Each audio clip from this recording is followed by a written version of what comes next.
You are now tuned in to the Chop Shop. I'm Retro. Let's get it. We in the Chop Shop. We live in the Chop Shop. We talking sports talk. We live in the Chop Shop. We in the Chop Shop. I'm talking sports talk. So turn your dials up. It's live in the Chop Shop. We in the Chop Shop. We live in the Chop Shop. We talking sports talk. We live in the Chop Shop. We in the Chop Shop. I'm talking sports talk.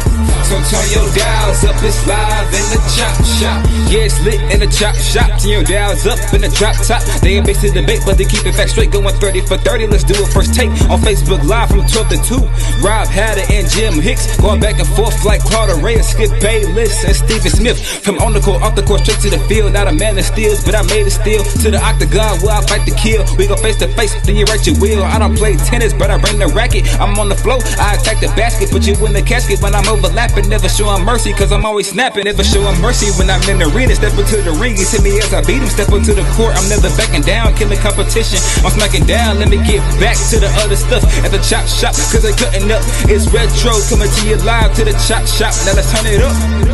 Yeah, we in the Chop Shop, man. Shout out to Jim Hicks and Rob Hatter. You can catch the Chop Shop live from 12 to 2 on Facebook Live. Let's get it. We in the Chop Shop. We live in the Chop Shop. We talking sports talk. We live in the Chop Shop. We in the Chop Shop. I'm talking sports talk. So turn your dials up. It's live in the Chop Shop. We in the Chop Shop. We live in the Chop Shop. We talking sports talk. We live in the Chop Shop. We in the Chop Shop. I'm talking sports talk. So turn your dials up. It's live in the Chop Shop.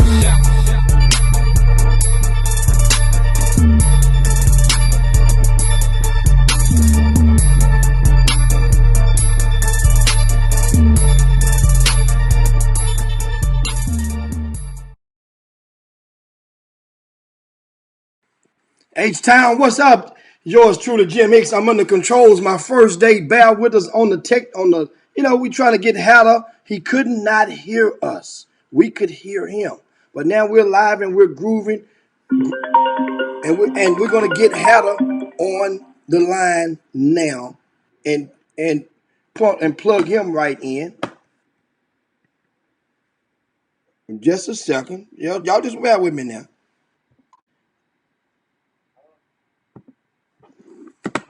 Here we go.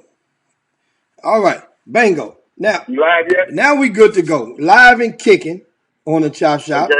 Okay. Anna, you couldn't hear us. We were trying to surprise you guys. I see you guys all in the boom boom room right there. I see everyone on the feed. Shout out to everyone. Thanks on this baby Friday. We get right into a lot of stuff going on this weekend. The high school basketball state tournament for girls is taking place in San Antonio. Everybody's waiting on Side Creek in Duncanville. Everybody's waiting on, and it seems like to me that somehow I get the feeling that Duncanville feels that they are supposed to win this game against Side Creek. Mind you, not to mention the fact that they have 2 games, each have 1 game apiece before then. Duncanville is going to play Converse Judson. These are girls. And that game would take place, once again, Duncanville, Converse Judson would take place on Friday at 8:30. Converse Judson is a suburb of San Antonio. So they will have should have the home court element. Side Creek will take on McKinney. McKinney is 20-12. Side Creek is 40-0. I see you guys out there. I see Tremaine Jordan. I see Otha Brown, John Newsom, Todd Holmes in the house, Stephen Woods, Lori Dotson, Coach Leia. Coach done changed. Hey, she's added another name to her Hatter. I know. It's Denley now. Denley. Yes, sir. And once again, guys, this is going to be one hell. Let's make this baby Friday historic. For one, this is my first time on the master, on the 1s and 2s. in the chop shop. I'm taking this thing back to the 80s. I might rock some music. Hell, I might do my dance, bring my dance out of Hey, retirement today. It's please going don't down. watch no music. You gonna get us put out the air. Come on, man. You know Facebook and you can't watch no music. No, you can't play it more than like a few seconds. You can do a Okay. snip. I do a little homework. And so that's right, Trey. I'm having to learn on the job engineering. Absolutely, absolutely. But meanwhile, I want you guys to keep the conversation rocking. And I was talking to you about the girls' basketball game. If Duncanville and Cy Creek were to win their semis, which is on Friday, they will play approximately 24 hours later, and the championship game will be on Saturday at 8:30 p.m. in the Alamo Dome. I was really thinking about going down there. Seriously, I was going to make the trip because the boys' regional tournament take place for Region 3 is in Houston. One game I think is at 1 o'clock. The other one is at 2, the championships. Which means you'll be done around, 3:30, 4-ish. Easily you can get to San Antonio 3 hours, 3:15 tops. And that's stopping at a Buc-ee's. And I could have made it. However, I was just informed last night and were reminded there are 2 events that I need to show my face and be at.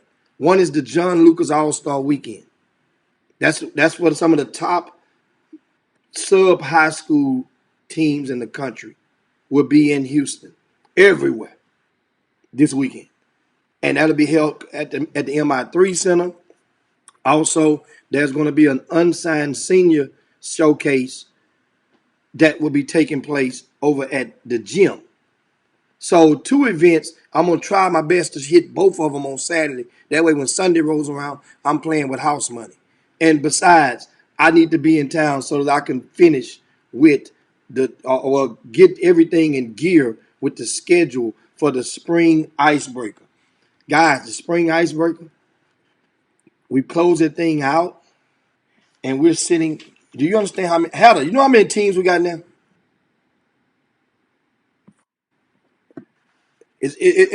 Oh, you there, Heather? We get Heather back on the line in just a second. Get him back just a second. But 390 teams. 390 teams in the icebreaker. Hey, I was asking hear you. me? I was just reminding him. I We had know. I 300. think about 340 something. I No. thought it was 380. 390. 390? 390 teams in the spring icebreaker. See Wait what? a minute. See, These are confirmed people. They confirmed. I'm still pulling some meat off the skin, so I'm pretty sure Okay. right now Okay. we've already started the process we did for the last 2 days. We've been calling and Okay. making sure because people that may have confirmed in January that may not work in March. People that confirmed in February that may not work in Okay. March. So we've contacted about 90% of the teams with about 10% to go, kind of like how they do election votes, and to verify who's in, who's not in. At this point, it don't matter because we have too many teams, right? So right Yes. now, we're sitting on 390. I'm thinking by the time my projections, by the time I finish making these last 10% of calls, text messages, the number will probably settle at about 375. That's what I'm thinking. Between 375 and 380. That's a lot. We've never had that many teams. What? Never had that many teams. And this event is going to take what it does is shows and it proves that the community is appreciative of some of the platforms, specifically this platform that we work hard to put together for the community. And it's well ran.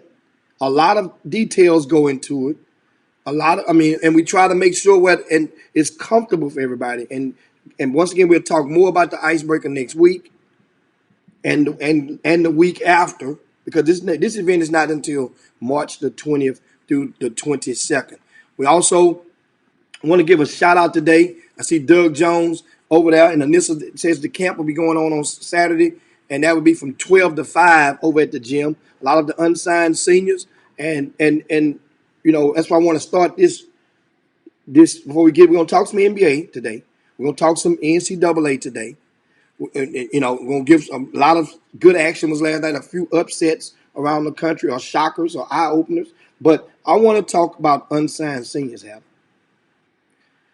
Unsigned seniors. What you want to say about it? Well, this is for many of them, their seasons are over with. Their high school careers are over for the scholastic component of their high school careers. Some will play in the All-Star game or two, over the next month, a couple of months. Some will get invited and play in the TABC All-Star game, which is an All-Star game as well. But for the most part, most of them, the vast majority, the 99%, have no college offers. And part of the goal when they started, and I understand. What's the percent? Wait a minute. Say that percent again. I'm saying 99%. 99%. So that 1% is really holds true about the 1% going to Division I basketball. Yeah. Okay. All right. Yeah. All right. And Okay. I mean, Keep going. it's not unfortunate. It is. Understand. A lot of people think, well, man, that's sad. That's messed up. These numbers been on the table. The odds have been there before many of these young people started playing basketball. Right. These stats didn't change. So now reality starts to set in, because it's just like I give you guys the analogy about Santa Claus. You knew you didn't have a chimney in your house. You just wasn't paying attention. You just didn't want to believe that. You did not want to believe that Santa Claus didn't exist. You knew that no guy was coming down and laying these presents, but you were made to believe that, because people help perpetuate disbelief, and that's how it is with a lot of the young people. I had a text message within the last hour. A guy asked me about a young man, not going to say his name. He was like, is this young man good enough to play in college? I say, yeah, he's good enough to play in college, but right now he's probably not good enough to touch the court on anybody's Division I roster. He played the sub D1 level. He said, well, man, his mom somebody's really misled her. I said, well, I ain't nothing to do with that. I have nothing to do with that. However, if she's Jimmy, what did they mean by misled? I didn't ask why. Did they clarify? Okay. Because I text back, I was like, I don't have nothing to do with that. I didn't want to get into that conversation, especially text messaging where you got receipts on me. Okay. No. I'm not getting into that. Yeah, I got you. What I can tell you is that there's a lot of people out there, grown and young alike, who've been misled by the recruiting and people making you believe that this school you may have went to a camp before, you might have attended an event, a summer event, and a coach walked up to you and said, man, he liked the way you play, and used some type of keyword saying that, you know what, you really can help us. We can use you. We like you. We're gonna be watching you. And you're thinking that means somehow you're led to believe that they really are engaged and want to offer you and want to recruit you. And that's not the case. It's not the case all the time. And this is the part where, where I hopeful we have to get better at educating ourselves on how this stuff goes. Now back to the unsigned seniors. Right now it's about being proactive. Because you know what you're at now? You're either if you're sitting on your hands, you can you'll be risking still fighting for the chance to get a free education. Jimmy, I got something unique, and I want to share. Because I was talking to some guys. They got a college. I don't know where the college is. I was just, people would just mention a college called Bethel College. Where is that at? You familiar with that college? Yeah, I've heard that college before a couple of times. Bethel. Okay, okay. Well. Somehow the Bethel College had offered a few guys, and parents. I'm just giving you a scenario of things that happened. They had offered a few guys here in Houston, or guys who were here in Houston, but the guys in Houston talking about they're gonna wait, and these people went and offered these guys in Dallas, and the guy in Dallas took the offer. And I understand guys want to wait because some of these guys were probably still in the playoff. But Jimmy, I mean, we got to educate a little bit more. And I know it's hard because people think they're better than some levels, and I understand that. I understand. You know more about your talents, and you think more of your talents than other people do. But we got if you got people here that saying they're waiting, because Jimmy, we said the analogy a long time ago. It's like musical chairs. When the ball stops out, when the music stops, you got to make sure you have a chair. Even if you accepted that other offer, and then something else came along, and I'm not trying, Jimmy. I don't know this, so I'm just trying to say, how can if you don't have an offer, how can you turn down one if you ain't got no other one? So could you help me a little bit on that, because you just said, ain't but the top 1% gonna get a Division I deal. So everybody else is gonna fall in this other category. So how do we, without, because I know everybody makes feelings, and everybody, dude, it's late. Dude, there's a lot of guys that put their uniforms up for the last time, but you said that some might go to the All-Star game. We can't just, I understand you might not want to go to that school, but if you ain't got nothing, Jim, if you ain't got nothing, and it's the only school asking you or offering you, what is a good thing that you could do? Well, here's what the thing: you definitely don't need to be gambling. If you don't have, economically, you have to realize that plays a part in this stuff. There are some people that are economically sound and still going to strive and try to get their free education. That's just the way that's the American way. Spend less of your money as possible. But at the same, there's others who don't have the money to spend in the first place. And then there's others who don't. There's some that have grades, and which can help them to help their situation on the academics component. Then there's some who don't have grades. And junior college, that's definitely an avenue, but JUCOs are being populated with Division I transfers more and more because of the portal. So now, if you get an offer,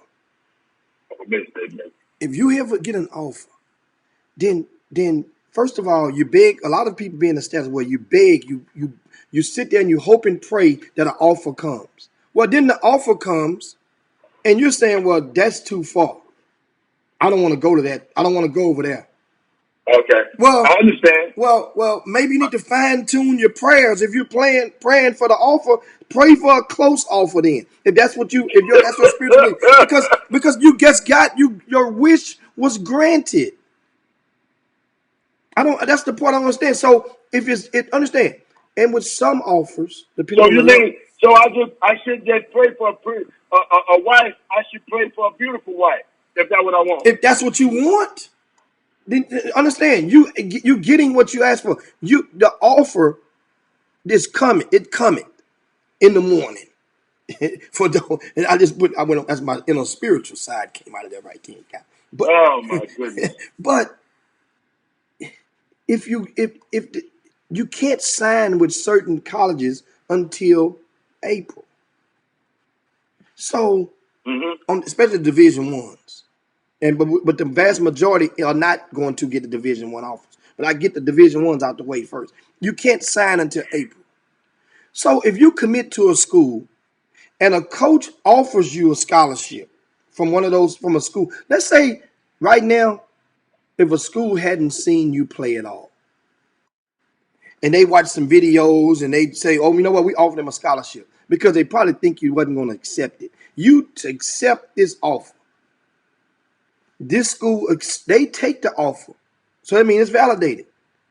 So just as wrong as the equation is, because you shouldn't normally accept no offer. I don't care. You should not accept an offer without at least doing a portion of homework about the program that you're going to. Because otherwise it's going to be a miserable experience.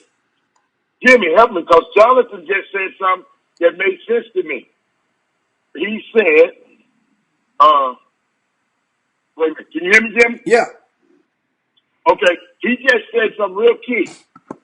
He said that Bethel don't offer, hold on, he said Bethel don't offer full scholarship either. And maybe that's what the people were waiting on. The guy said, well, I'll hold off and I'll just get me one of these until I get a full scholarship offer. And then that makes a lot of sense. But yeah, that's why at first I was entertaining the Division I before I got down to that level. And that's why and that's why I said academics come into play, economics come into play, and the athleticism come into play. Because if you're talented enough, as Torrance he's just provided on there, if you are above that level, they will wait on you. If you're above that level, they will find the money. I've seen right now, if you're good enough, they'll take a scholarship. Those smaller schools will take a scholarship and bust it in half from another kid, another young man. I've seen that happen. But then that's what you have to do your homework, because that's the last thing that they will probably say. The last thing they will probably say would be, when I say they mean the coaches, would be to inform you, oh, by the way, it's going to cost you this. Well, at that point, you're halfway embarrassed to turn back. So you're going to find a way to patch up and get that bread. And we go, and I'm loving the comments on this comment. We're talking about unsigned seniors, guys, because this is their season, their most important season. Remember, I didn't say seniors. I say unsigned seniors. This means it's pertaining to basketball. High school is when it gets real serious right now. This is when, because what's the benefit of going to unsigned senior showcases? Well, doing your homework on them is one whole different thing, in which a lot of people have grown. You guys are following the leads. A lot of you guys you're listening and you're asking more and more questions. But then there are certain ones that qualify. You just don't want to pick just one. Think about it. If you're spending $100 here, $60 there, $150 there. Okay, that's just a fraction. If you can play in 3 good ones, all you have to do is have 1 good game. Well, 2 good games. Because the one gonna get their attention, they're gonna come back, they're gonna watch you again. And if you perform at the same or higher consistency rating, then guess what? You're going to probably get invited to that campus. And many of the college coaches who watch the seniors at unsigned senior showcases, they're watching. Some will offer right on the spot. Others will invite a lot of those kids to their campus for like an open gym that they will have with some of the other kids from other cities. You have to go through this stuff. I mean, everybody isn't as fortunate, and the onside kick doesn't bounce the same way for everybody. It don't. But if you really want it as a parent, as a player, then you got to right now you got to take the long route to get it. You got to get it out the mud. This is the mud time right now for unsigned senior. It doesn't make you mean that you're less talented. You're not good enough. There's going to be dozens of unsigned seniors who will get scholarship offers in the next 2 months. Guaranteed. Dozens. Just in the state of Texas. A lot of the coaches understand one thing. They know not to come and approach you guys as parents, relatives too early. Because they know. They can tell. You know how they know? Because they watching what some of the people are posting on Twitter and social media.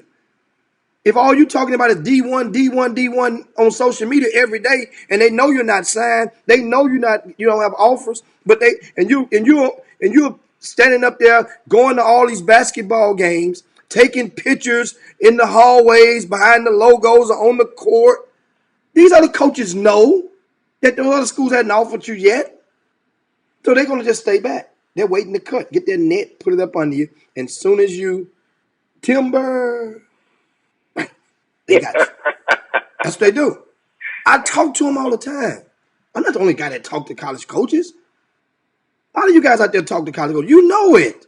They wait. They just wait. Certain level, the non-Division I coaches will just sit there and just wait to the right time because they know timing is everything.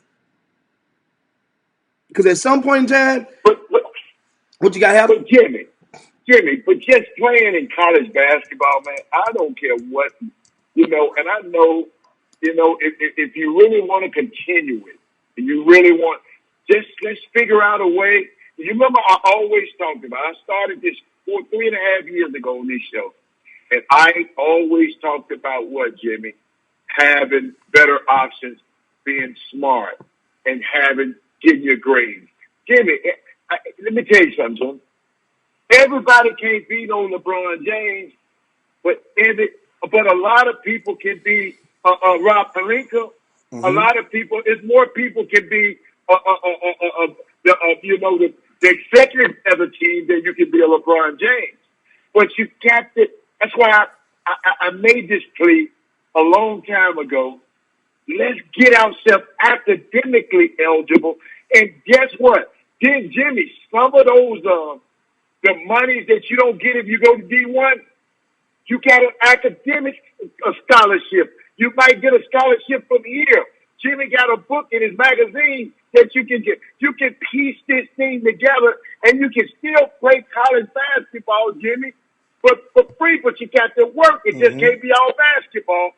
You got to pay attention, Jimmy, a lot more to the academic proportion. And guess what? If more of our kids are academically sound, we're going to have better kids. More educated kids make more money as a whole. I mean, just look at the statistics of the college graduate versus not, of the master's graduate versus not, of the doctorate versus not. So my plea is, Mama's going in his 9th grade or 8th grade, leaving and I should have, Jimmy, had this speech at your middle school event. Mm-hmm. Because you remember, I keep remembering the time when I dropped my son off in the 9th grade, and I told him you got 2 million minutes before you finish high school. He looked at me crazy. I said, I'm telling you now, it's your first day. 2 million minutes till you finish. What you do in these 2 million minutes going to determine the way the rest of your life is. Don't go play around with these 2 million minutes. Go in there and get whatever you can. Jimmy, there's no way Cornell would have came 1,600 miles to get this kid. First of all, he had to be able to play. And then he had to be able, Jimmy, to be able to fit into their educational, academic model. They didn't listen, ladies and gentlemen. They didn't even want to talk to me until they saw the transcript. So guess what I did? Well, Jimmy, what's your favorite thing? I'm gonna eliminate that excuse. Yeah, you gotta eliminate the excuse. So my thing in parents, and I ain't saying you got to be no Einstein, but the academic proportion allows you and puts you in more positions to get free money or scholarships like that. I mean, hey, Jimmy, give them 5,000 and 10,000 and 2,000. Jimmy, they add up. Yeah. So I want to always interject that in there, in that portion in there. Now we can't be Jim. We can't be a mediocre basketball player and a mediocre academics guy. Now, come on now. We can't. If you're not a high major player, you better be a high major academic. Okay, I think I'm gonna put that on the shirt, Jimmy. Jimmy, if you're not a high major athlete, you better be a high major academic person. I think we might need to talk about that because I never stressed that, but it makes so much sense. Yeah. So yeah, okay. Where did you get? No, I mean, and we go to the boom boom room. You guys keep the comments flowing. This is a great conversation, and it's a very important conversation because there's somebody out there who can definitely use this intel and will get something out of what we are conversing about today. And T. Hicks says a late scholarship offer can sometimes be a bad sign, right? It says because they can temporarily fill a spot and recruit over you the next season, basically have zero intention of honoring that scholarship the following season. All scholarships are 1 year only, guaranteed. And that is true. And that's why a lot of people, remember now, we talked about this last month, Hada, and I explained to the people, to the guys in the boom boom room and the girls, I said, listen, these coaches will go and they will offer you, they will bring a player in, but there's a lot of players that are going to schools. Put it like this. Remember we talked about the walk-ons? Remember the topic we had about walk-ons?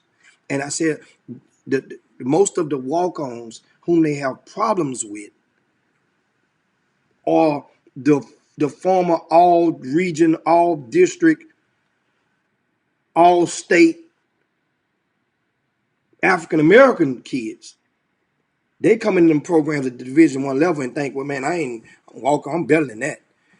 The white kids come in as a walk-on. They playing the game. They understand. Somehow, they understand as a collective unit. They understand a little bit better than we do as to what your you mean role. By they understand, Jimmy? What you don't get as much ego diva stuff from the white walk-on. Oh, I got you. The black walk-ons, it seems. I'm not talking about everybody. I understand, guys. You might know somebody that don't apply. I'm talking about the masses. Look around the room with this topic, and I'm telling you, I've been looking around the room on this stuff for a long time.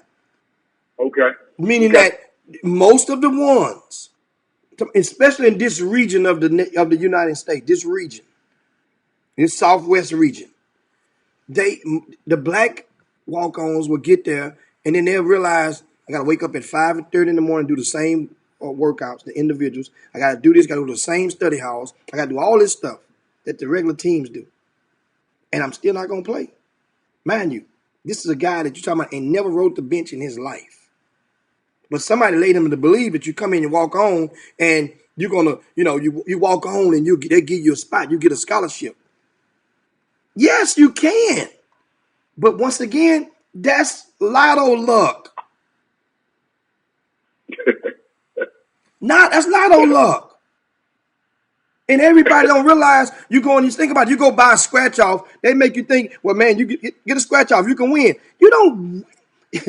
More people, the minute that more people win at lotto than they lose, guess what happens to lotto? Ain't no more lotto. They shut it down.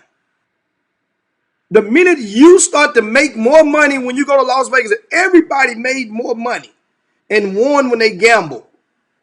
Guess what happened to the casino? Shut down. Understand this stuff is built out. And so you're playing against the odds. We mentioned it at the top of the show. We're talking about 1%.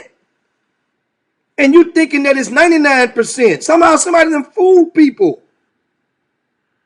And even when they see the 1% is already maximize. People will still think, oh, my kid definitely good enough to be there. Well, it ain't but so many slots. How you mentioned a while ago about musical chairs? Ain't no more chairs when the music stops. Where the hell are you gonna sit at? You got to go sit at a non-Division I school. Look, guess what? Then this is how it started. The Melvin Marks. He's on the feed early on at the top of the show. A lot of you guys you might know him as Slow Mo. We know him as Melvin Marks. But he's been the coach at Lone Star College for a decade. Over a decade. Hell, more than a decade. The head coach at Lone Star College, Kingwood. Because they have a bunch of different branches around the Houston area. Well, guess what? Every single year, he gets at least 2 first-team all-districts. Every year. It's a 2-year college. He gets 2 every year. That thought they was going Division I, and they tried to play this game, and the game played them. And once the game... Jimmy, going on. Jimmy, I don't mind them. Jimmy, I don't mind them playing the game. But understand the parameters. And understand, if you're going to play the game, let's play. I'm giving you and you giving them information. Coach, guess what? The game of life is a game to be played. But you got to play it with knowing what the heck you're doing. And all I'm saying is, in Torrance Hicks, I just looked about when I stopped, I saw your comment. All we trying to do, man, is make sure when you play the game, when you play the spades, I guess, Jimmy, let's just make sure you have more aces and kings. Jimmy trying to give you some ace. Jimmy, it's okay to play the game, but don't have no 2s and 3s and 4s because you're gonna get tricked. I hate the guy. You're gonna get tricked by the people that's holding the aces and the kings. So make sure that academic piece, you'll be able to move around. You'll be able to walk with a little bit more confidence.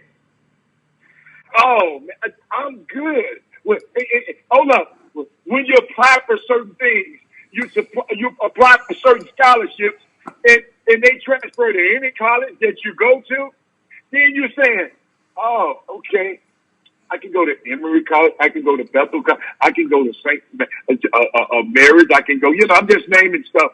But, they might not give me a full scholarship, but look at the money that I've accrued over here just by me having a certain grade point average, just by me having a great core GPA. Just hey, y'all, this stuff is possible if we just do a little bit more work. I'm telling you, it ain't that you got to be you got to be brilliant. You got to be consistent. And parents, they gonna need your help because they kids. They don't want to do this. They don't want to make no great A's and B's. It's easy to make D's and C's. C's is average. Jimmy, you remember what I said?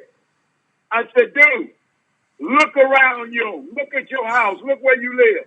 This ain't average. So your butt ain't going to be average. What I told him, you're not going to be average. Ain't no average in here, boss. So that was the things that we have to just, man, we got to instill those things. And it explore. Let me tell you something. It broadens your options. Then you ain't nervous. Oh yeah, I'll pick this school. Because guess what? Mama, you still ain't got to pay nothing. Mama, you still good. Mama, because I got 10,000 here. I got 5,000 here. Mama, we good.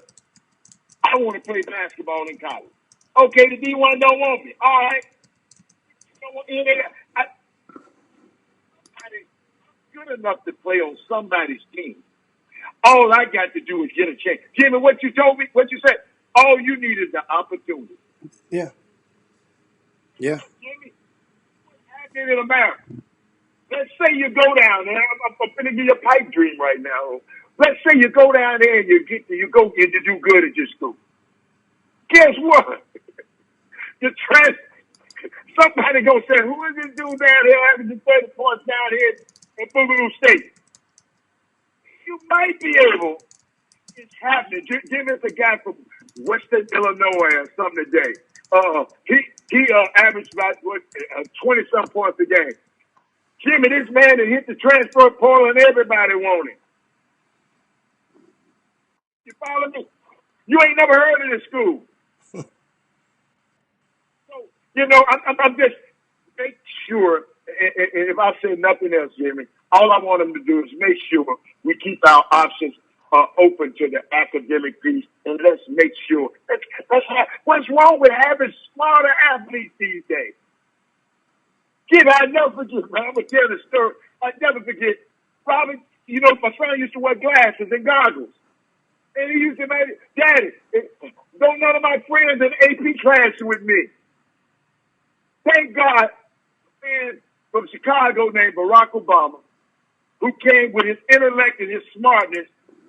I told my son, he came around at the right time, but I told my son, I'll never forget it. Man, it's cool to be smart. This man, the president of the United States, in 2008, it's cool to be smart. Guess what? He didn't mind no more. Okay, I don't need no contact.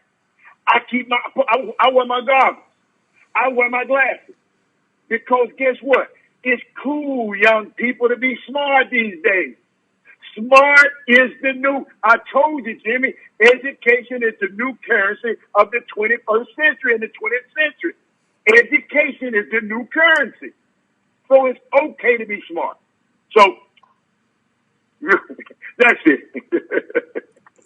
I mean, and we go to the boom boom room there. I mean, Brad Austin says you have to take those grades and testing serious. He said, my son wanted to go to the game on Tuesday, but SAT was Wednesday morning. Even though he's only a sophomore, the emphasis is good grades. The gym is to be a dual threat, and that is a bango. This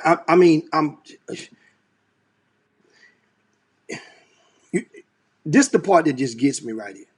And don't, any of you guys that are watching, if the shoe fit, just don't get too sensitive. Just take it off. Curl your toes up if the shoe fit too tight on this. Is there any? Remember, I just told you we have approximately 390 teams in the spring icebreaker this year. Well, of course, if I think of let's focus on the 17 U's. The 17 U's, we have 110 teams in the 17 U division. Let me tell you where I'm going with this. Out of those 110, Heather, how many do you think put on their schedule for their rising seniors to take an ACT or an SAT during this grassroots season? How many? That's the magic question. Keep quiet. Guess what I'm doing right now? Guess what I'm doing right now, Jimmy? What you doing? Can you hear me? I just walked in.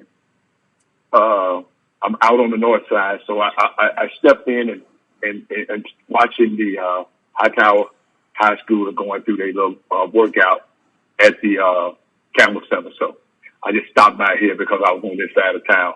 So that's why I had to be a little quiet now. So I'm good now. So we can get back. You asked me a question. I asked you, how many? out of I don't know, Jimmy. 110 17 U teams, how many do you think has on their schedule? You know how the schedule they show to the parents? We're gonna go Orlando, we're going to Vegas, we're gonna go to Dallas, we're going to LA, we're gonna play over here in New Orleans, we're going all around the country. This is we going each week. How many summer programs have a day on their schedule for their players to take the ACT or the SAT? How many do you think? I've never seen. You see what I'm saying? So now, if they know most summer coaches of 17 U teams, the vast majority understand the importance of obtaining a qualifying score. of taking the test. Not everybody is ready to take it, but doggone it, you still should be able to get over that hurdle. Because then what happens is you're putting the basketball component, which, and guess what? That's your primary obligation. But it comes with it is a responsibility. Obligation and responsibility are two different things. You should be responsible enough to let the kid or the parent know, little Johnny got to take the test on this day. We need to get him one on his belt. That way we'll know, come on, man. So what we're doing now, you're giving the colleges the excuse to not recruit some of your players because they don't have a score. It's easy. There are compatible players everywhere. I'm not talking about the exceptional 1% of an ultra athlete who's 6'7" and taller. I'm not talking about them. Because the masses are not 6'7" or taller.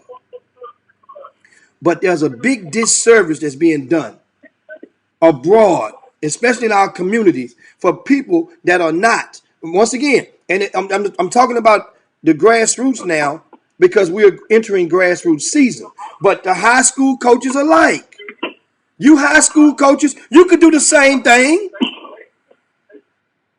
Just like you encourage, influence your teams to go play fall ball in September and October. Guess what? Every first Saturday in October is an ACT or an SAT testing day. The reason I know that because it's the same weekend that the Super 16 take place. That's why we never started at 8 or 9 in the morning. That's why we noticed we don't start it. We used to start it at 12. Then we realized a lot of those teams have nobody taking the test. So we might as well start it at about 10 o'clock in the morning on that Saturday. That's why. Because we know, we're mindful. I'm mindful of that. I always ask the coaches, how many players at the Super 16? If there's a high school coach watching this Chop Shop right now, they know that they can attest to this. Every year I ask the vast majority of those coaches, of the high school coaches, Coach, let me know how many you have taken the test so I know how to do the schedule. They'll email back, Coach, I got 2 taking the test. Coach, I only got 1 taking the test. I ask them, let me know how many starters you have taken the test. That's true. So if I can be mindful, then why the hell can't you? Let's go to the boom boom room and see Trey Phillips says, Jim, I have the dates on my schedule, but how can you force a parent to register a kid for the ACT or SAT? I mentioned it almost 2 to 3 weeks to my parents. I love that question. I love that question, Trey. Here's how you do it. Remember, you can't save the planet. And that's what you can't save the planet. I understand that. However, you focus on 1 or 2 at a time. The one or two that at a time. Don't mean you don't care about the others, but focus on 1 or 2 at a time. You get that 1 or that 2. You bring them over to the house, put that lawnmower in their hand.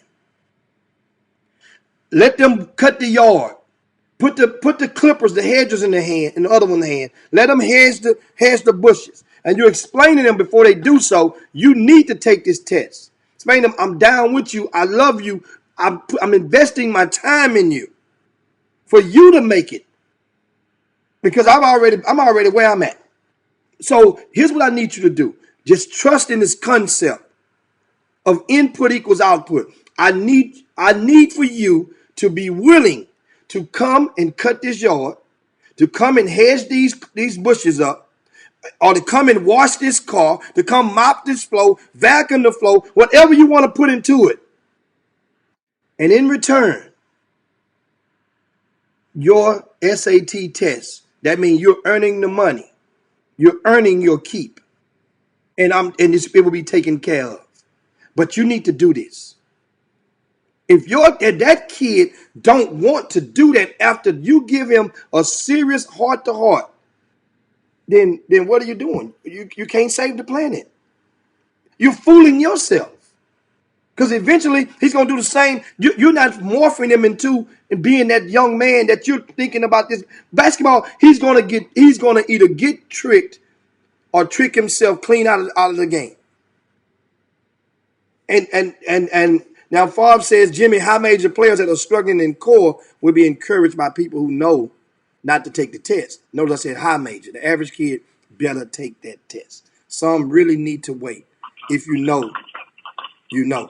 Think about you right said. Now, our concern, Jimmy, to me, our concern is that 99%. Because exactly. The 1%, they're going to be all right. I mean, somebody going to figure it out for them. Guess what? Here's what the problem is, Hatter. Everybody thinks they're part of that 1%. Oh, that's right. My bad. That's right. one of the problems. Everybody think they're part of the 1%. You're right. My bad. And I understand, like I said before, the high major kids, even nowadays, let me tell you something. The game has changed now. After the NCAA scandal, with the academic one, with Martin Fox and the rest of those guys, and Nicky and all them, and the one with the college coaches that got convicted, the two trials right there. The game is changing. I'm telling you. Sure, there's going to be bags given, but people on the academic front, the games ain't being played the same no more. That's a good point. These college coaches ain't playing. Now, what's happening is it takes about 2 to 3 years removed for people really see. It takes a certain type of player that a summer coach would give his mama $12,000. That's a certain type of player. That ain't normal. Mm-hmm. And when you become abreast to when it happened and who it happened by and who gave the money, you know what most of y'all said when y'all heard it was what it was? Let me say, shoot, I would have gave it to him too. Yeah. If you was a coach, would you have give James Wiseman mama $12,000 to get him? That's $1,000 a month. That's $250. That's $250 a week. And if she needed something else, I'd have gave her something else. How about that? So think about what we're talking about. For those players who are marginal, and there are some people that don't want to, that understand. There are some kids that once you get them and you know that they are at risk when taking the test, the college entrance exam. For those people, think about it like this.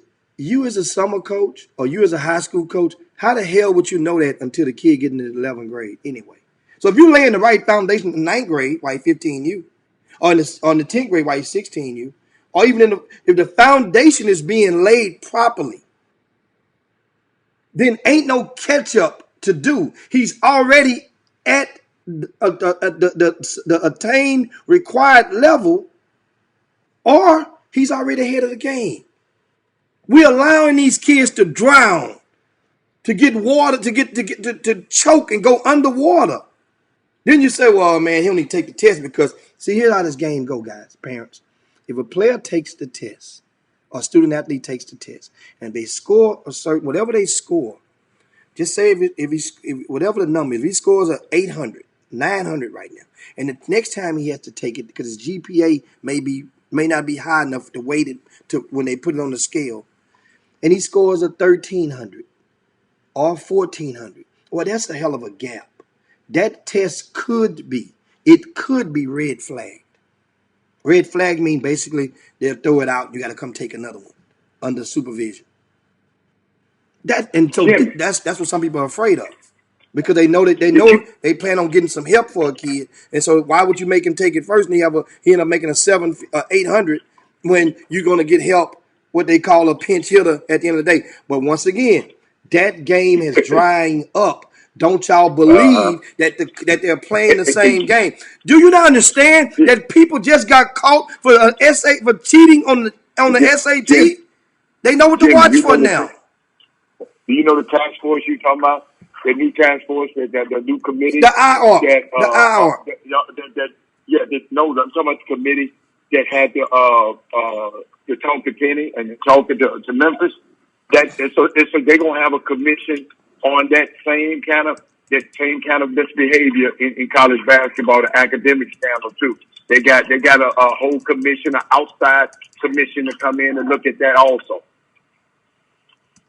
Yeah, you heard what I said? Yeah, I can believe that. Yeah, yeah. So it's because when we talked about it the other day, I went and looked it up a little bit. That means it's time for us to get out of here. But Bob had some interesting things on there, Jimmy. He said he had two questions. I don't know if you saw him or not. He said, "What do y'all think about the summer coach that advised the kid to get a GED so that he can get eligible?" And then he said, "Jimmy, can you screw yourself as a freshman?" Yes, you can screw yourself as a freshman, but then a coach can allow you to screw yourself as a freshman as well. You see, dude, a 14, 15-year-old young person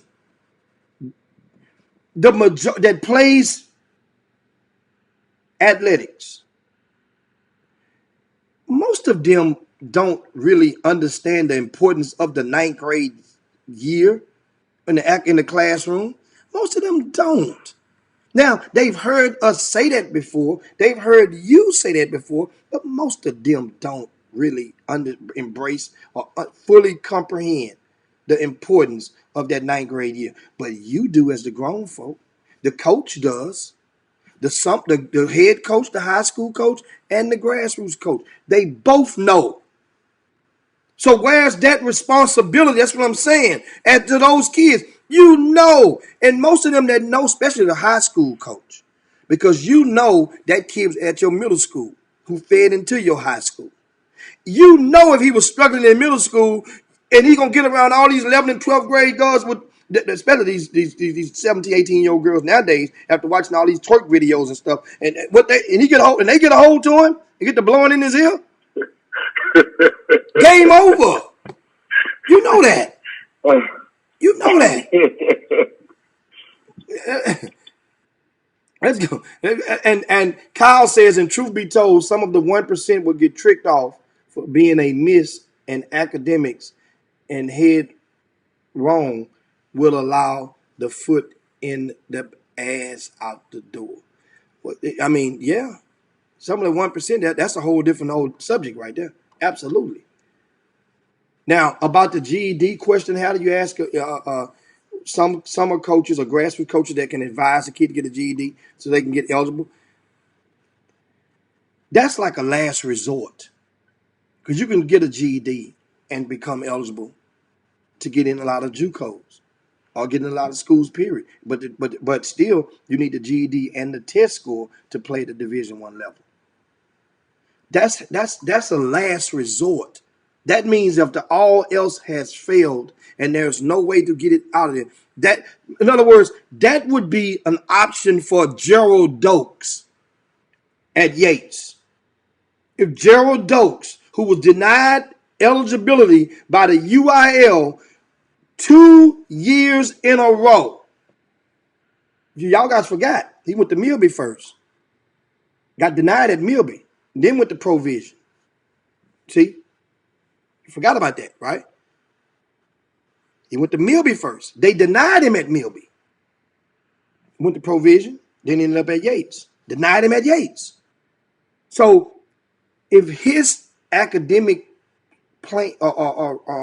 journey is not up to par and he wants to play college immediately, then the GED option would be the an option to pursue. For some people, it's the last option, but it's there. We're not teaching that in society, because the accountability factor, what happens is, if you can install those principles in the right players in your program, the players with leadership capabilities, with leadership mentalities, then they will trickle it downward to the subordinates. Sounds easier said than done, but that's true. If you can go and install it in the right one, think what I'm saying. I remember back when we were talking about Yates a while ago, so I'm thinking about Yates. Back in that 2009 season to 2010, that team that went 40-0, won the mythical, the USA Today national championship? Well, the leader on that team was Darius Pee Wee Gardner. Pee Wee Gardner was the guy, was one of those players that I know you guys can name one everywhere. He was one of those players that if practice started at this time, he made sure the at risk his partners, his classmates, and a couple of more at risk students, made sure they was where they supposed to be. He made them buy in and understand because the coach made Pee Wee understand this is what we need you to do. So once you identified, captain don't just mean you go out to the middle of the floor before the jump ball to get the rules from on a speech from the referee. Captain extends, but everybody that's a captain is not a leader. Everybody ain't a leader. You as a coach though, we got coaches. You could tell, but as a coach, got to have a backup. You got to have his back because there's gonna be some resistance. Man, we ain't doing all them. We ain't running no more laps, man. We ain't gonna. No, man, forget that. So now the coach got to be able to have that leader's back. Explain to them, listen. Or got to be explain and talk to that leader and explain to them how you can get those kids to buy in. This stuff is not easy. I'm not trying to make it sound like it's a just add water. But I do know that everybody, as we're talking to grown folk, we all can do better. We could do better at getting them to understand that this stuff ain't for us. You're going to get smashed by the world. You got to at least be able to listen, especially a coach. I'm not lying to you. I figured it when I was in high school. It was just I look at the coach like, man, coach get to come to school in shorts every day. He get to chill. And I go in the office all the time. Coach just chilling in the office. I'm like, damn, it's a cool ass job. And then you find out how much teachers got paid back in the days. And of course, the economics didn't change and the inflation. But it's like, damn, coach just chilling and get paid and make that money like that. Wasn't no real money, but to a high school kid, it's like, wow. So the least that a kid can do, if he get that degree, is he can least, after all of his dreams fail. Now, some of these kids, because very few of them out here saying they want to grow up to be a teacher. I don't hear nobody telling us that when they're 15, 16 years old. But so after the ball deflates, they can at least go back and give back to at the high school level. And it's amazing because I'm looking around the horn. And since I've started RCS Sports in 2001, there's a growing number. There are a lot, at least about 20 players who are coaches right now in Greater Houston at the high school or middle school level that played basketball, and I gave ink in some form or fashion throughout those 2 decades nearly. And I'm seeing like, okay, I remember this young fella right. I remember that one right. Okay, I see you giving back. And we just mentioned one the other day was Charlie Jones, who was the head coach at George Ranch. He accepted the job at Katy Jordan High School. Right? And Charlie Jones was at Cinco Ranch. Cinco Ranch had the monster team with Sean Morris on there, and you know Michael Morris played for 2 years before them, and I mean that team was pretty good. Charlie Jones went to college, went to Colorado State, and then transferred over. We ended up at, I think, Prairie View, if I'm not mistaken. Got that degree. But then with some kids, you can look backwards and you can look at the parent and you can see the foundation. You can see that. So then it's like, oh, okay. You know, father's degree, mother, you know. You could see for some families, you can look backwards and see that he's supposed to get a degree.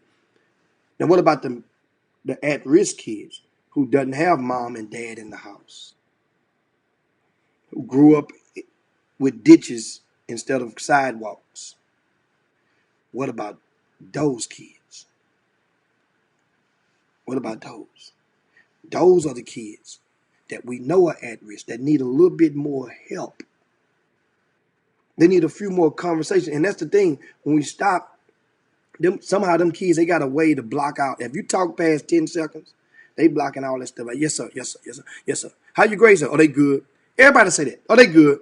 Ask them precisely. What's your GPA? You know? Now you're asking them a question that hadn't been asked that's not asked quite frequently. Let's go to the boom boom room, man. And I know you guys got the comments going on, and we're gonna get into some of these. And Jim, I got a message for you too. What's that? I ain't stepped on the ant bed, have I? No, you're good. The administrators in the office at Aldrin said you owe them lunch. She told them you was gonna take them to lunch. So don't forget. She said, tell the chop shop man, don't forget.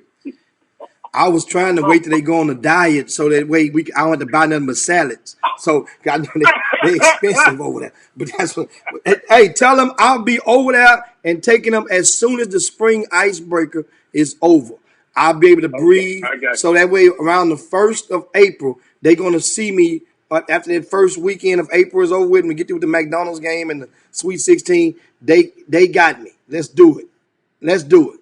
So come on. Tell him, of course, Hatters over in Aldine ISD, guys, and he's going and checking out the digs and setting everything up, helping them, with the pre-Region 5 tournament that will take place at the Campbell Center this Friday and Saturday. But this Boom Boom Room is good, and of course, Fob says there are teachers that don't understand either. Give a kid a 78 or 88. That's the difference in one percentage point. Parents better be on top of that. 0.5 and 1 point differential. I think that's kind of really confusing. That's what I'm saying. That's confusing to me, Jimmy. Yes, yeah. If that's what the kid made, so if that's what the teacher gave him, that's what the kid made. I mean, maybe Bob could Bob explain a little bit more? Because I'm trying to get the gist of it. If that's what he made, is that what the teacher's supposed to put down? Or should the teacher give him the extra point? What is he trying to say from it? I know maybe he'll add it up in a second. He's hearing us in that way he can clarify. Okay. And as you said, I'm just trying to figure out what he's talking about. If you play ball, there chances are there's going to be a teacher that don't really like the divaness that come with some of the athletes, some of the spoiled entitlement. And there are teachers that are like that. It's up to you or the coach. I remember back when I was in school, the coach it was certain teachers that you knew not to take.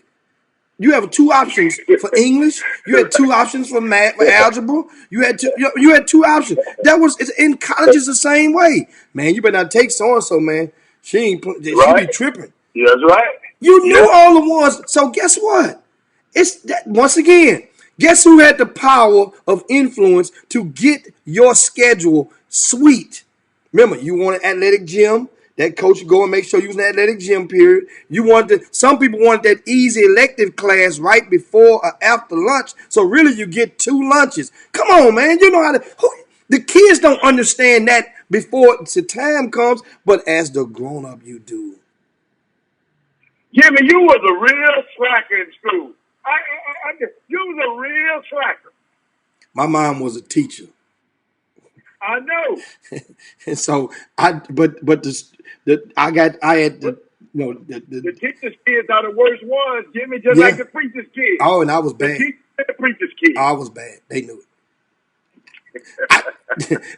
I think more people knew me for being bad than they did know me for being smart.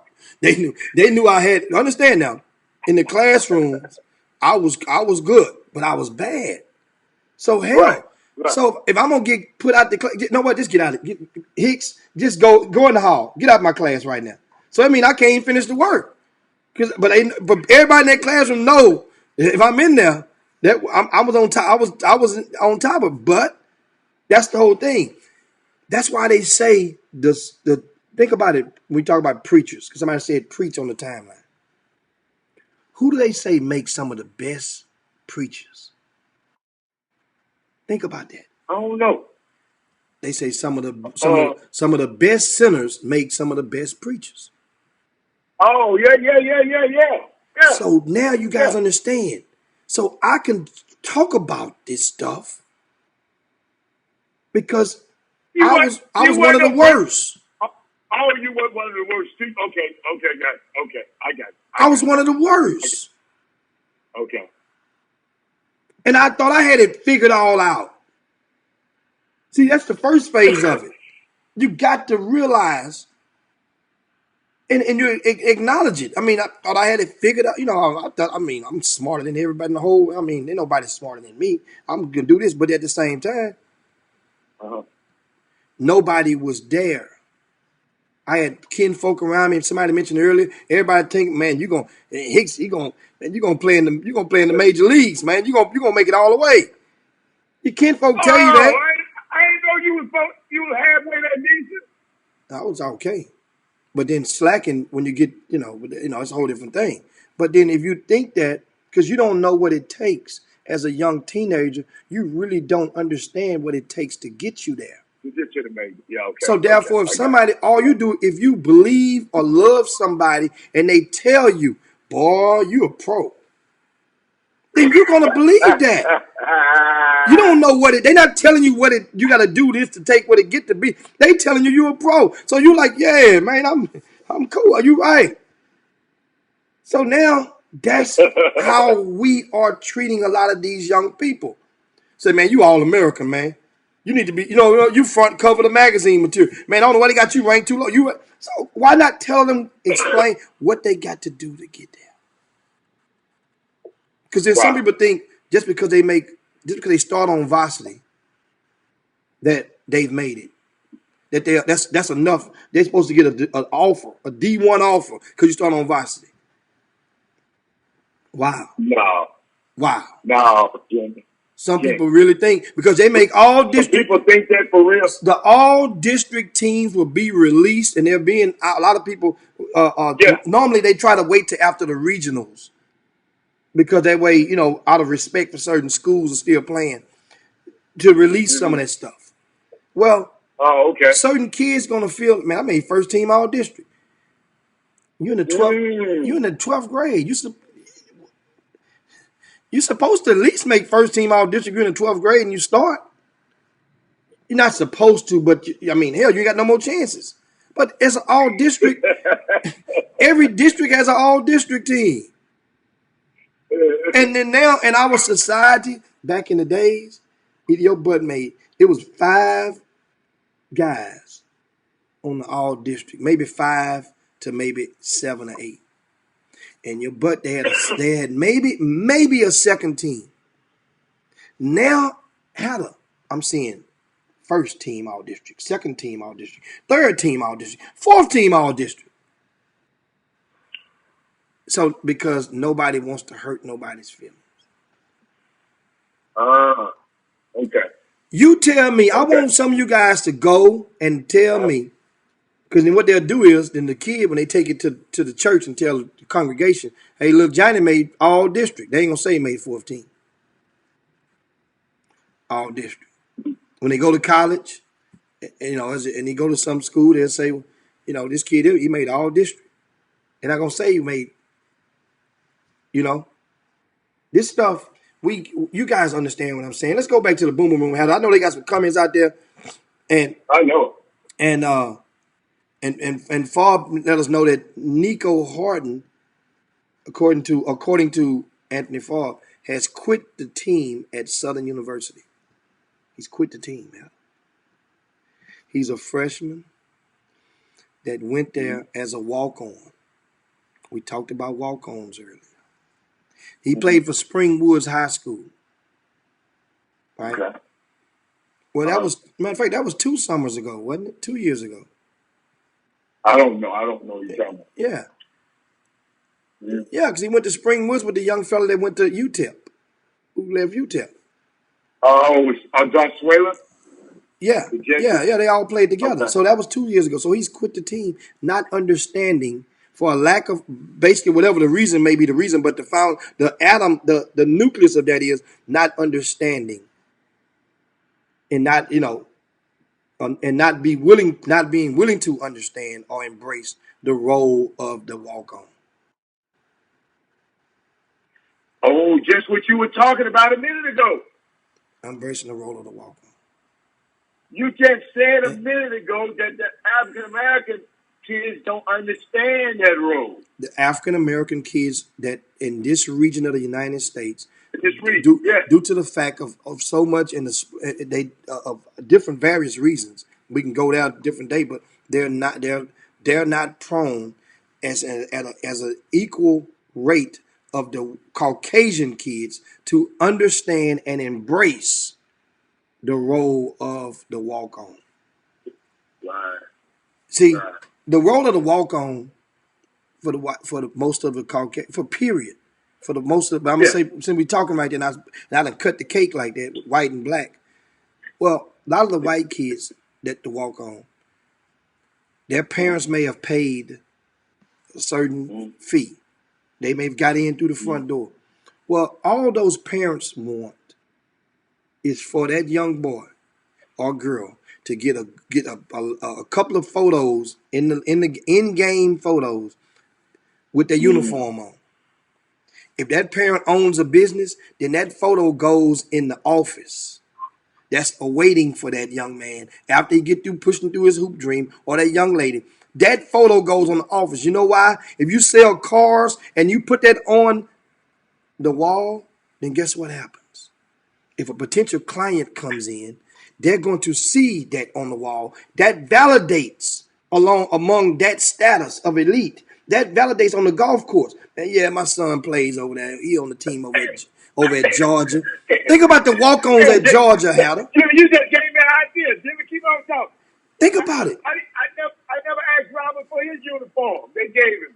Man, yeah. Keep on talking. Yeah, so think about it right now. There's 4 walk-ons at University of Georgia. Uh-huh. I'm willing to bet you there's one of those 4 walk-ons that probably got it. And they probably are really good friends with Anthony Edwards. Okay. Because what that does is that walk-on is playing the long game. We just play the short game too damn much. It's black folk. We fall for it too much. And then after it's over with, we'll be preaching it over, man. I should have played longer. Yeah. But Well, do me a favor. Since you mentioned it, give me some examples. Give us 2 examples of playing the long game and the short game. examples of playing the long game. The short game, the short game is, let's say, for some guys, some people, to go make a decision, right? And you're making a 4-year decision, or a 1-year decision, or a 4-month decision. The long game is making a decision on a 40-year plan. What would that degree? That's on the academic. Understand that ain't for everybody. I'm giving you an example though for people that's of academic sound, as most of you are in the boom boom room. Looking at that 40-year plan. That's like some kids that come out of 2 schools. And remember, we had Kim Corville on the Chop Shop. She's the mother of Donovan Stretch Williams, who's a freshman at University of Texas on the basketball team on scholarship.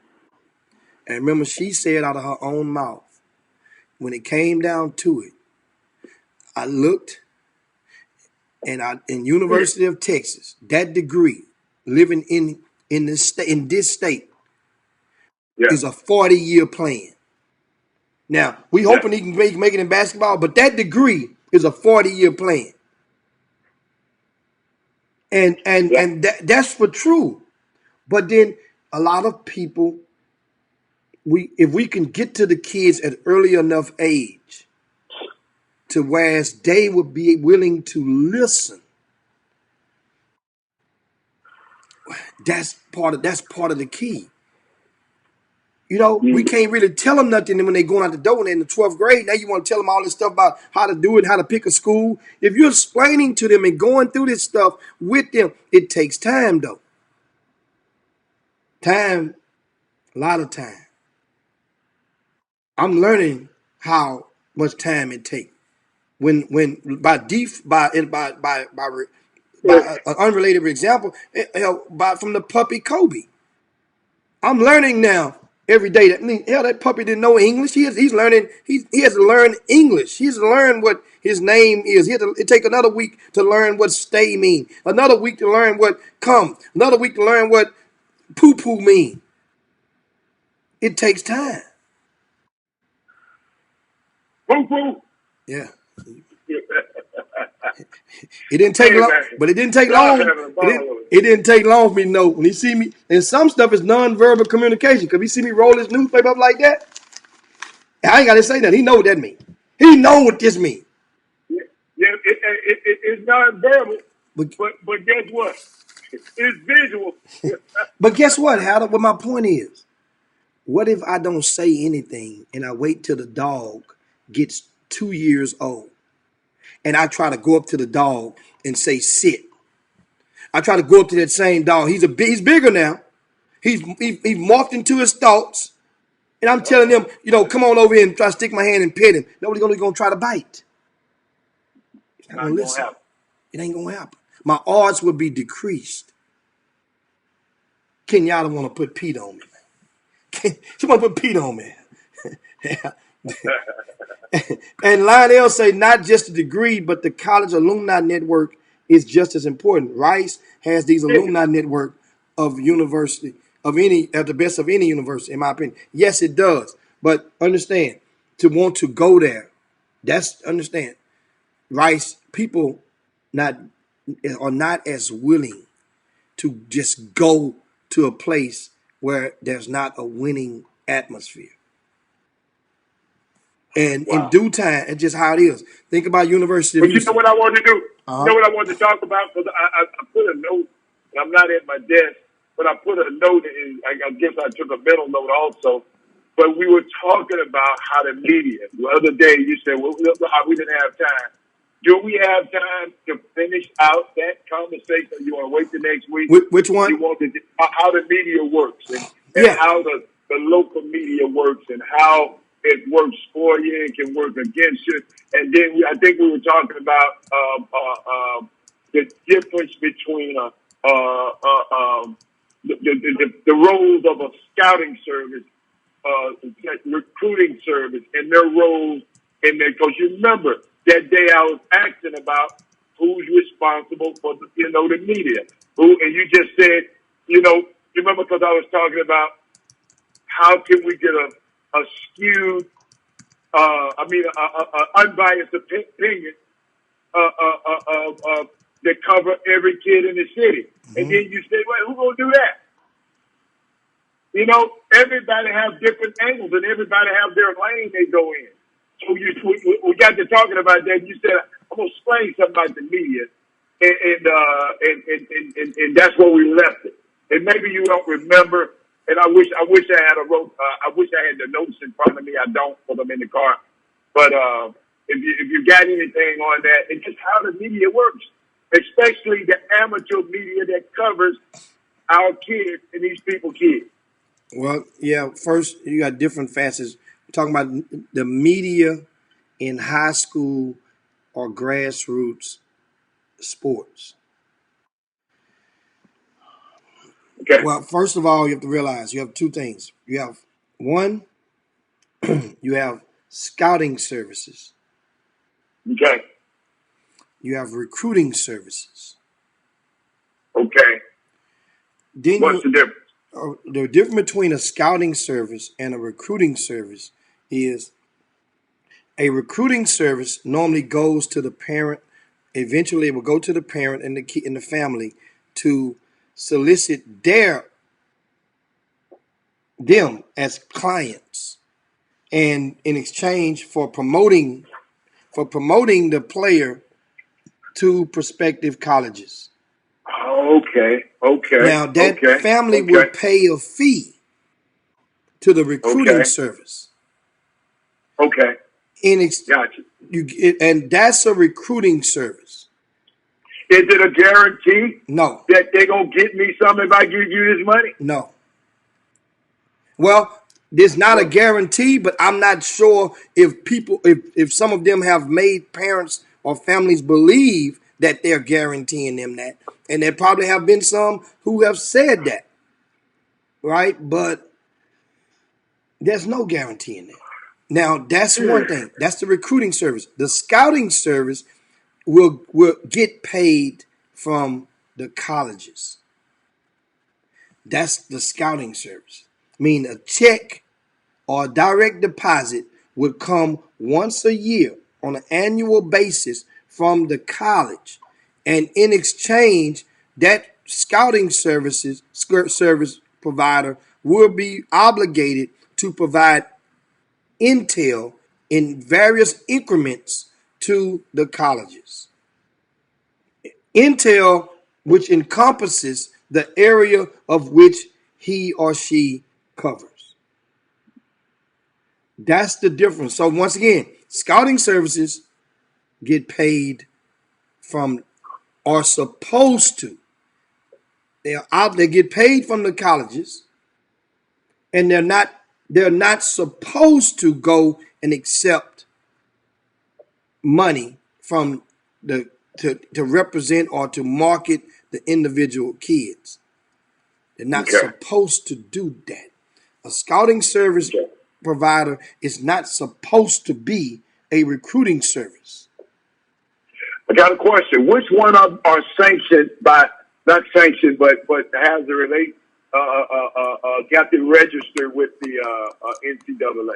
The scouting service only. The scouting service only. The recruiting service don't have to. No. So the recruiting service is just, there's no governing body that monitors their thing, huh? No, because there's nothing. None. Okay. None. Okay. And that's the difference. So somebody asked, who are the recruiting services in Houston? Well, there are several. I know Pete Swentham, who he briefly moved away. You guys remember Pete? He moved to Mexico City last year. Okay. But Pete, he'll be back. But well, he may not be back. I mean, life is good, but he'll be back to visit at least. But Pete ran a recruiting service. Okay. And as he did he did some excellent work with his camps. So that was a recruiting service, meaning that the families had to pay him. Okay. Right? Okay. How much is it? Have you ever, I mean, if you don't know, it's okay, but have you ever figured out how much that costs? Oh, man. No, it varies. It varies, depending on what you're trying to get. Because understand now, Martin Fox. Okay. That's why I'm trying to was a recruiting service. But he wasn't in, I mean, it ain't like he had a shingle with business cards saying I'm a recruiting service, but that was the description. But like that, he was getting money from the parents, from the client. Yes, and to steer them to a specific college.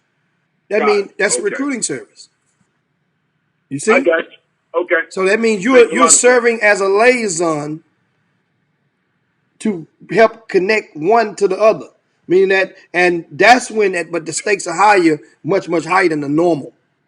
Like, I got a question. I got a question for you. Do you think Jerome Allen had an intermediary between him when he did that situation, when he got caught up in the situation with getting the $250,000 from a parent? It's possible. Could it be said that it's possible? Okay. It's possible. But I don't know. I didn't dig my shovel to find out because I knew it was ongoing and I didn't want to know no parts of it until the stuff was over. But it's possible. But if that's the case, if he had one, then why would the money not go to the money supposed to go to the middleman? And Jimmy, let me make it clear to the audience who don't know who Jerome Allen is. Jerome Allen was the former Penn University coach. And the reason I know him a lot because he was talking, I met him, with recruitment of my son at the University of Penn. And he also had a kid from this city play on his team, Dylan Jones. Sean Jones' son, Dylan, played at the University of Penn. And now Jerome Allen is currently an assistant coach of the on the Boston Celtics team.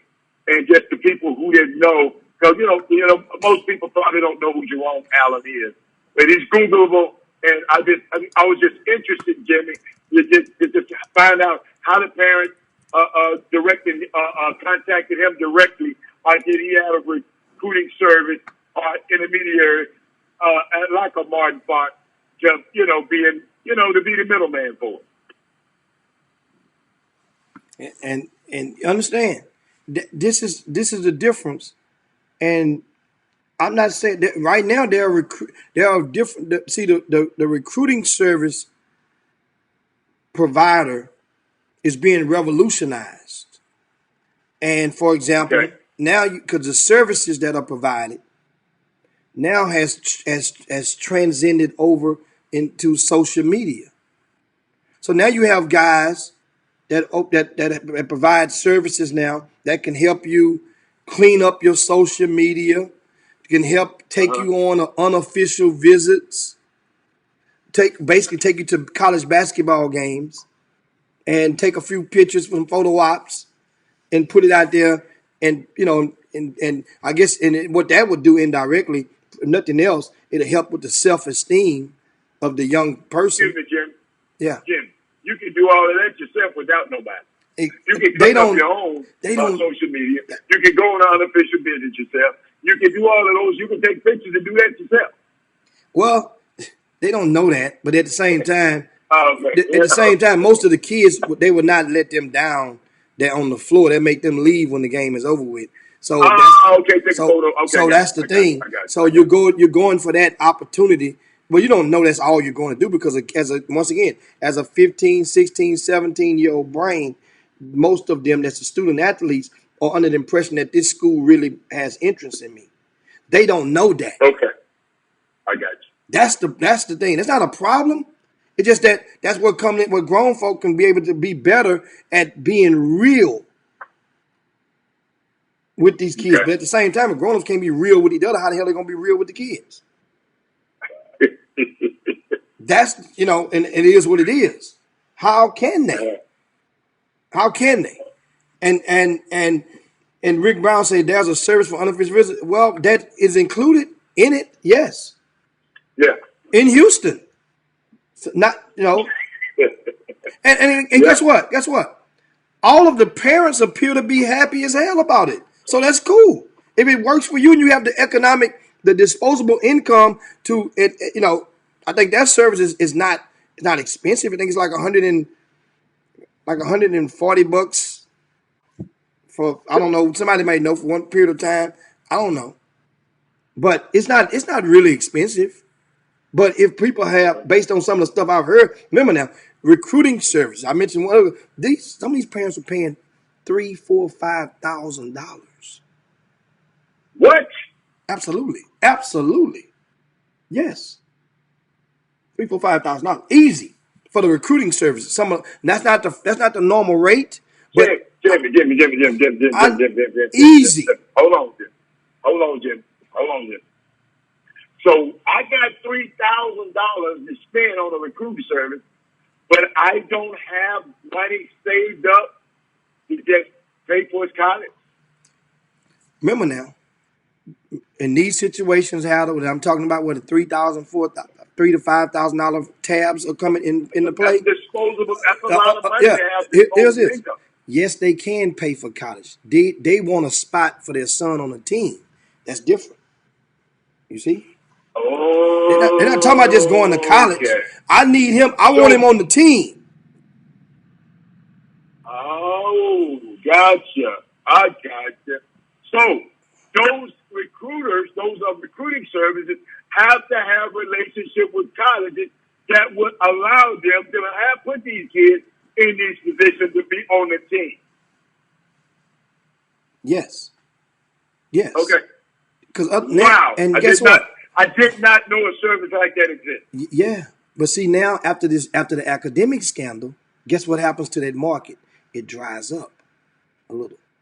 Not totally. That means if you just walk in the door and you just starting a recruiting service and you coming to me as a college coach, hey man, I got this kid, man. Parent gonna give us, 10,000, for a walk-on spot, coach. I can give you 7. What's up? Jim, I don't know you Jim, now. I'm not gonna risk my job on you. I don't even know you. So that means the relationship has to have been cultivated before even having that conversation Jim, now. Jimmy, Jimmy, let me tell you something. I was approached by something about this, and I'm just understanding it right now. You remember just a second ago, I said, whoa, wow. Reason I said this, because I was approached and asked me, man, introduce me to the Cornell's coach. And introduce me to Cornell's coach. I'm trying to get a kid in this school. I'll give you an extra amount of dollars. That's what the dude, I said, man, no, dog. I'm not getting in the middle of stuff like that. I just didn't, Jimmy, it didn't click to me until you just said the dude approached me and asked me to introduce him to the Cornell coach to get a kid at Cornell on the team and was going to give me a certain amount of money. And I said, no, Doc, I can't do that. And I just brushed it off, didn't think about it. Now you're saying that's a business. Yeah. It's definitely a big. I mean, and people, and I understand. That's why this is one of the reasons why the Chop Shop is so valuable to you guys, and that's why we ask you, if you hadn't done so right now, share the show, hit the share button right now, because there's somebody out there that can get some of this, especially on Baby Friday. It can get some of this. Share the show. Share it. Post it to your stories or onto your friends or on your timeline. Share the Chop Shop. They're not going to, and understand, for me to be able to provide, or for us to be able to provide this type of intel for you guys on a routine basis, that should be proof enough that there's no dog in the fight. Me. Ain't no proof enough. Why would I be giving you to this? Remember, if I'm in the game, then why would I be giving you the game while I'm in it? I can give it to you after I'm out of the game. And that's where I'm at. I'm out of that part of the game. Hell, it was just I didn't realize that happened. Just a few years ago, maybe 8 years ago, I had a family offer me $10,000 to get their kid as a walk-on in a Power 5 school. Turned it down. Guess what happened? What? That kid wasn't on that team anyway. They ended up paying somebody else $40,000. And you tried to shortchange you, player. And that kid got on as a walk-on. Jimmy, 40,000 moved the needle. It didn't move me with you. You said me that 10,000 ain't moved me with me. Yeah, 10,000. I didn't, No, man, no. I ain't gonna tell you no lie. Parents are out there. 40,000 will move the needle. If you want little Johnny to sit behind on the bench that long, on that bench, okay, I'll find it. I can't say that right now. They trying to mess with us, but I'll help you. I'll help you. I'm just saying. I mean, my point is, it's a market. Is that as you do you guys not reading? Did not read some of the monies that these parents were paying? 150,000, 250,000. They were paying that. It's a market out there. That's why I keep telling some of you people, y'all going to the wrong parties. You're going to the wrong happy hours. Sometimes we don't believe everything we read. Or we don't get on. We don't believe everything we read, man. But that boy, let me tell you something. You tell that man. People, that it's a market. And that's why I tell people, guess what? There are parents right now that will pay like they weigh. If you can assure them their son can get a spot on the team. That's all they want. Now, that may not be all the kid want, but that's all the parent want. Just get him on the team. Get him on the team. That way I can go and brag at the golf course. That way I got 2 free tickets. I want to take one of my buddies. That way we can go. Now I got status among a whole group of my nerd buddies. That's how it goes. Guys, the same type of market. There's so many. That's why I tell people is if you're trying to for people to that's in a certain young people to Yeah. to Thanks. just Appreciate it. to just confine themselves to a scouting service, and that's you, and you're trying to go and live. You can't do nothing but survive. You barely can survive as a scouting service guy. Most scouting service operators will have to either do 2 things: get a day job or operate events to live. Otherwise, you're just going to survive week to week, month to month. You're waiting on a check that's only a couple of $100 here and there from a college for you to bust your butt. Think about it. To be in the gymnasium watching kids from 8 o'clock in the morning to 10 o'clock at night. Think about that. Think about it. Then go to sleep, wake up, do it again every Friday, Saturday, Sunday for 4 months straight, pretty much. Off maybe once out of every 5 or 6 weeks. Weekends. All you got to do is open your eyes and pay attention. Remember, it's a difference. That's why I told you a long time, and I'm so glad. I have 0 regrets. I am an event operator. Now, however, I do have a scouting service. But I'm an event operator. Why? Because you are judged, you are labeled by what you earn your most of your income by. Or what you're public, that's not all the way true. You're judged by what you are publicly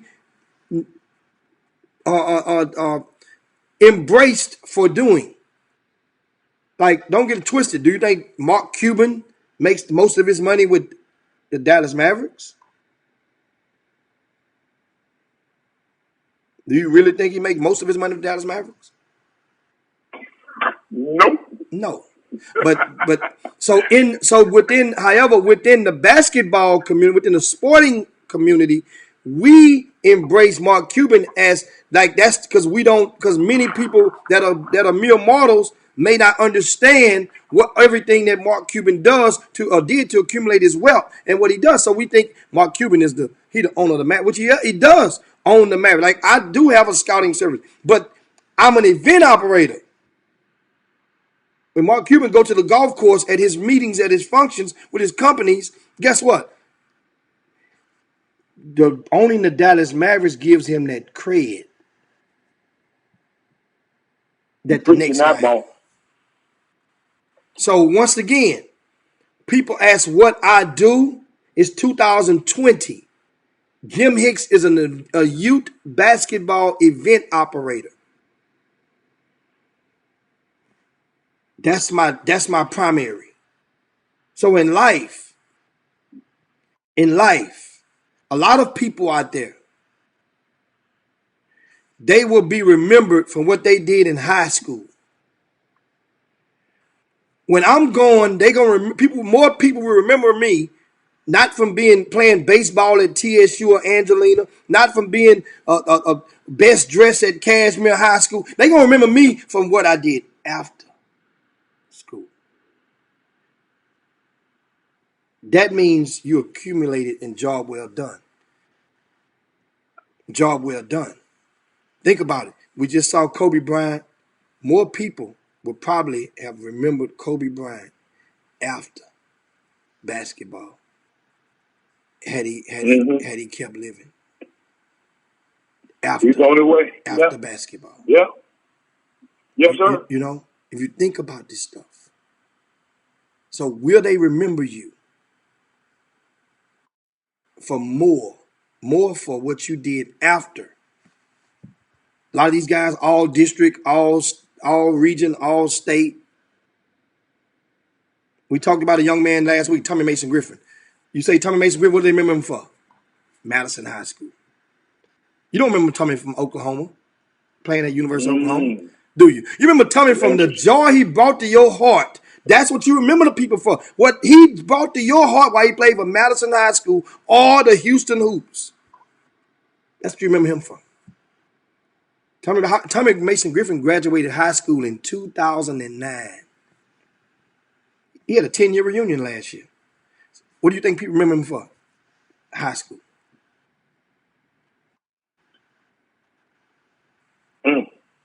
We just mentioned the kid earlier this morning, Charlie Jones. Y'all don't remember Charlie Jones from Cinco Ranch High School. Y'all remember Charlie Jones as a coach who took George Ranch into the regional tournament last year and then got a job and opened up the school at Katy Jordan to be the first, one of the very few blacks who've been named a head coach in that school, in the history of that school district for high schools. Let that soak in and resonate. In Katy ISD. So Mr. Turner, Coach Turner over at Morton Ranch, that's where.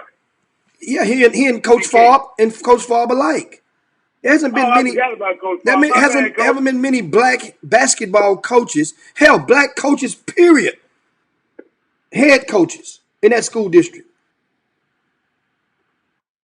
If you throw football in there as well.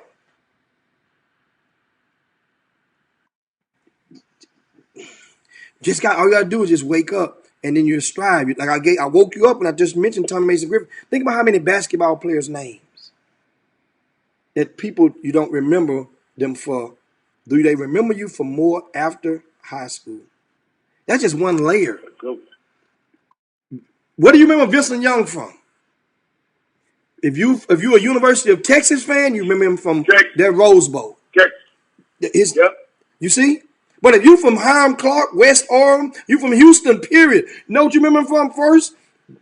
Boy, at Madison High School, he was a one man. He was it. He was the Ronald Curry of Houston. Think about it. A lot of guys, this stuff, it's all they gonna have.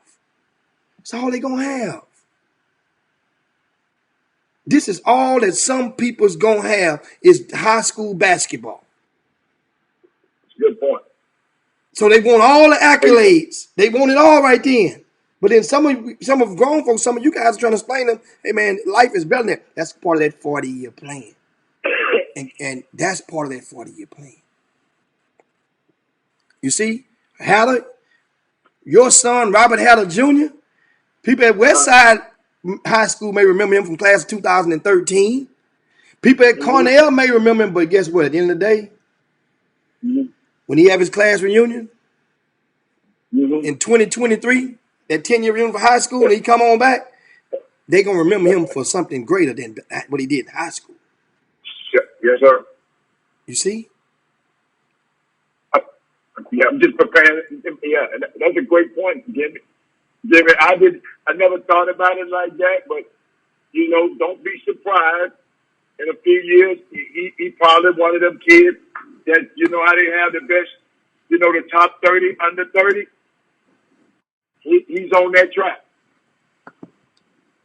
In American business, best 30 under 30. He's on that track right now. And unbelievable. I never thought about it like that. And want to remind you, we have a question from Trey Phillips. He says, Jim, if Charlie Jones did not play in Katy ISD, do you think he would have had this opportunity to coach a brand new school in that district? Right? Interesting. Absolutely not. Absolutely not. Not right now. Put it like that. Timing is everything. So not right now. It helped that he was a Katy resident and a Katy, he grew up in Katy. So he built relationships there.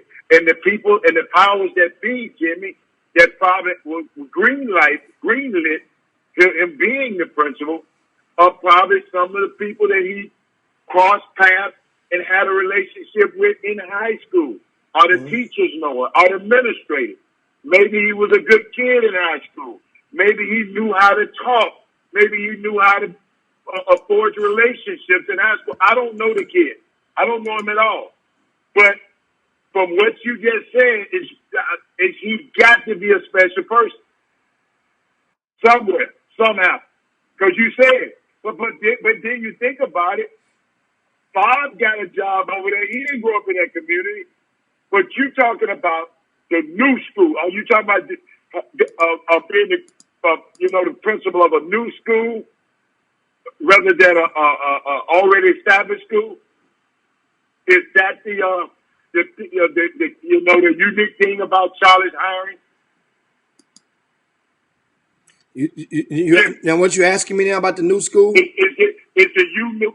Okay, because we're talking about the uniqueness of Charlie's hiring at this new school. Because he said he wouldn't have gotten it if he wasn't from that community, right? Not likely, not right now. Not right now. But Bob got it, a job at Maiden Creek, and he's not from that community. Maiden Creek wasn't the first year brand new school. That's what I'm talking about. Okay, now you're asking my question. So it's the uniqueness of the first year school and brand new school. That's the uniqueness of this situation. Absolutely. And what I understand about Jordan High School, High School out in Katy, right? What I understand is that school would be the first school, right? In first public school in this state that will have paperless tests, 100% paper-free test at this school. Kids will be issued and working on taking the test on iPads, notepads. So this school will be a revolutionary in technology for a lot of their students. So are they using it as a testing ground to put it into other schools? Well, I'm not sure. You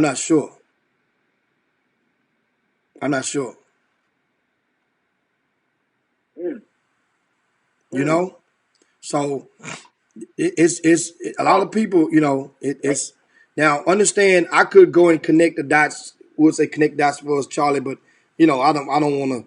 You know, sometimes I done gave enough. I can connect how he, how he came into his relationships, and then there are different. How would you say it? There are different degrees of relationships. You got 7 degrees, and there are different degrees of relationships. So his relationships, without a doubt, pushed him in. There's a couple of high school jobs that are open right now that within 48 hours of the jobs opening up, there's one or two different high school coaches that I guaranteed an interview. They get an interview for the job. They're guaranteed to get an interview. Say that again. There are 2 high school jobs in Houston right now open. When that stuff happens, see the relationships I have. Ella, where you was at right now? Where you just at? At the Aldine ISD, right? Yeah. Mm-hmm. Where's the season opener take place every year?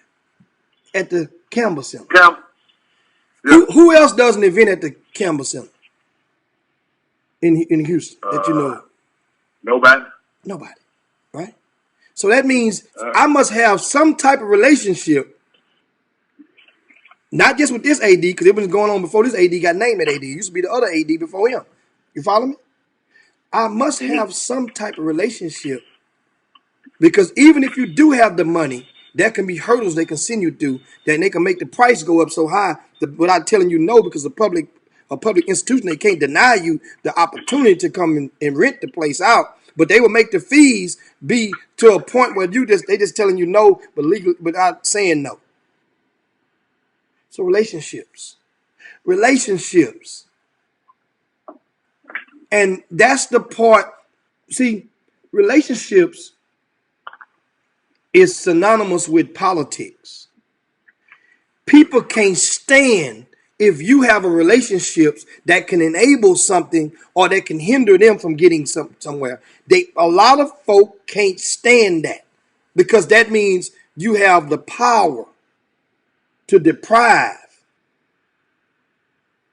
something them or something that they like. So I understand that. But then my point and my biggest pet peeve is, how the hell do you not, who made you believe that the next person, you knew their status before you got in the ring? You knew their status. Hey, man, and you got to make it to the radio station? TV station. TV station. We got four. Wait, hold on, Hal. I'm gonna show you what I'm gonna do. I'm popping the willy today on this thing. I'm gonna pop the willy for you. I'm gonna show you something, Hal. I'm gonna show you something right now. I'm gonna show you something right now, Hal. What? Can you do that? What you just I'm back in my office. What you doing? I'm back in my office. What you doing on my? What you doing on my thing? What I'm trying to make do what? Oh, okay, let me get out. What? Y'all, come on up in there. You done messed up now. Come on up in there. What? Can you put me in there? Watch this right here, Hannah. I'm gonna show you something. I'm gonna show you something right now, Hannah. I'm gonna show you something right now. Let me see what you working with over there. I'm gonna show you how to get this thing popping, and you gonna say, "Boy, y'all watch me, y'all. Watch what I do. Look here, bingo. Watch this. Watch this. Hold tight. Hold tight. Watch this. Watch this. Just a second. Y'all just be cool. Y'all watch me. Watch me now. Don't try this at home. Don't try this at home. Y'all watch out. Watch out now. Watch out now. That's what I got now, y'all. What you got? Yeah.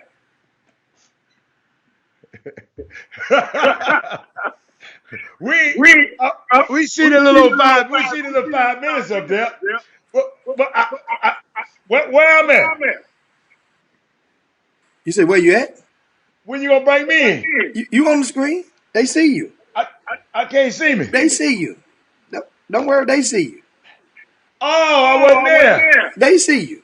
Now, hey, you got to adjust me over there, man. I got all that blue stuff around me. Hold on, let me take this. Hold on.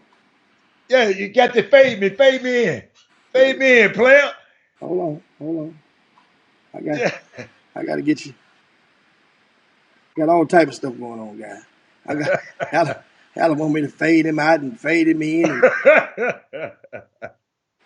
Yeah, man, you got to have me right, man. I look like a ghost over there. It's my first time. Just tune in. My first time. I know. That's all right. That's why we're doing it. It's my first time on doing this, operating on the ones and twos. You see this? Now, watch this. Watch this, guys.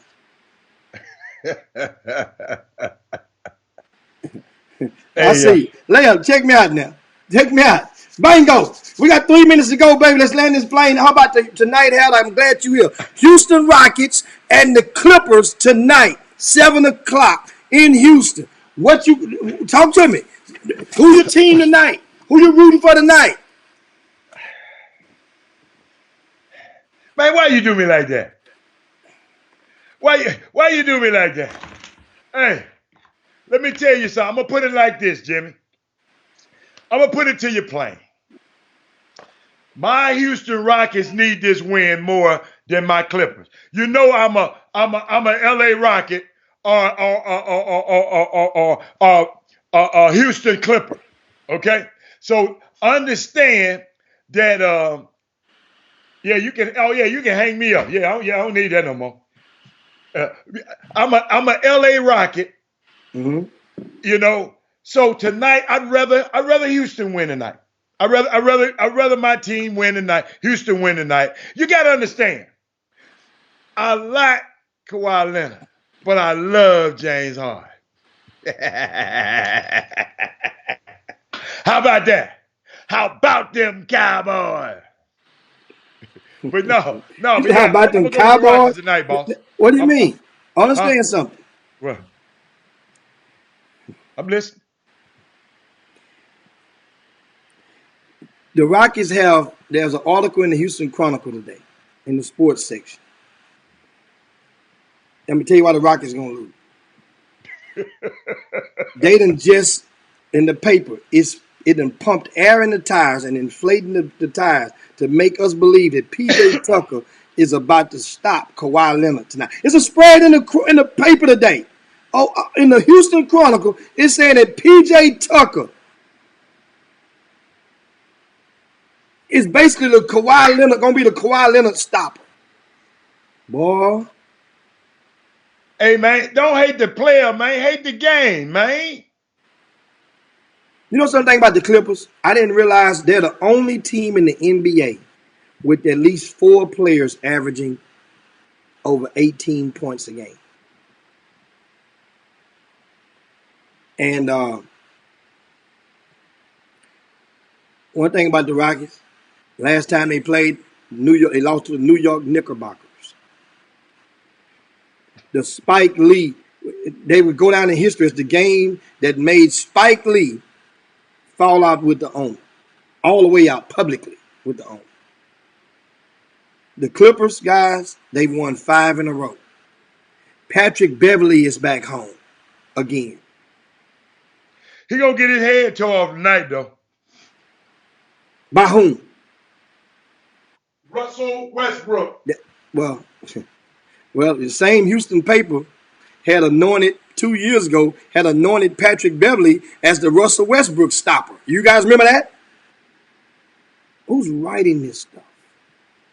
Anyway, I shout to you guys. I see you guys, man. I mean, we have so much fun. Doug said you guys are having too much fun on this thing. Small ball will definitely get a chance. Think about it. I'm expecting a big game from Austin Rivers tonight. I'm also expecting, of course, Kawhi Leonard is Kawhi Leonard. He's gonna do his thing. The thing is James Harden opposite Kawhi. Don't nobody want no parts of that number 13, Jimbo. Well, he's not gonna guard him per se. Oh, what you say you gonna do to him? We're talking about opposite him. Opposite him. Not Okay. I got. Now the thing is, Paul George is playing tonight, right? Yes. Yeah. Jimmy, and you know what I found out about the Clippers? So unique about the Clippers? Uh-huh. When all 3 of those guys play, do you know they 9-0?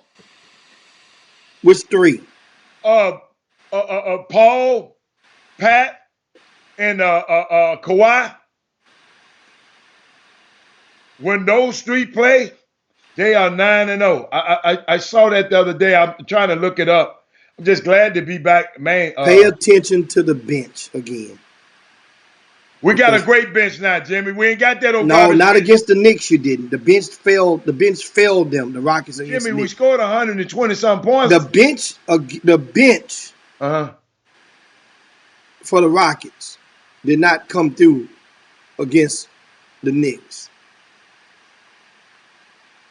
The Clippers, meanwhile, their bench averages over 50 points a game. But like this, so you guys understand the bench. The Rockets bench averages, I think, 27 points a game. That's all the bench average per game. The average, 27 a game. Hey, we ain't got nobody who gonna guard nobody. We ain't worried about the guard. But Jimmy, let me tell you, when all their dudes are healthy, they're 9-0. You know what I learned about this time of the year? You know, I'm glad to be on, but thank y'all for being so patient with us. I done been halfway around the world. But Jimmy, it's check. I call this part of the year right here. I call it check boxes time of the year. Okay? Check boxes, okay? In the NBA, it's check boxes time. Number 1, size. Check. I'm talking about the Clippers. Experience. Check. Championship winning coach. Check. A player that can get a bucket or make a stop. Check. Good bench. Check. Shooters. Check. size. I mean length. Check. The reason I want that you got to understand. My heart is talking now, Jimmy. I want the Rockets to win, but I win anyway because I'm an LA Rocket or a Houston Clipper. So guess what, Jimmy? What I'm looking at around the league. You remember I said it's check boxes time. I'm gonna check boxes around the league. Okay. Milwaukee has no championship pedigree. The coach, the players, nobody on that team got of significance got a championship pedigree. Then I look at the Lakers. We got LeBron. Anthony Davis ain't never won nothing. First round playoff dude out the playoffs. Frank Vogel is not a championship coach. Jimmy, what I learned about and heard, I want you and Doug to share. I want y'all to comment on this one. It's two things you have to remember, Jimmy, in the playoffs. Because in the playoffs, it get very situational. Okay? You got to be able to get a bucket, and you got to be able to stop somebody. Okay?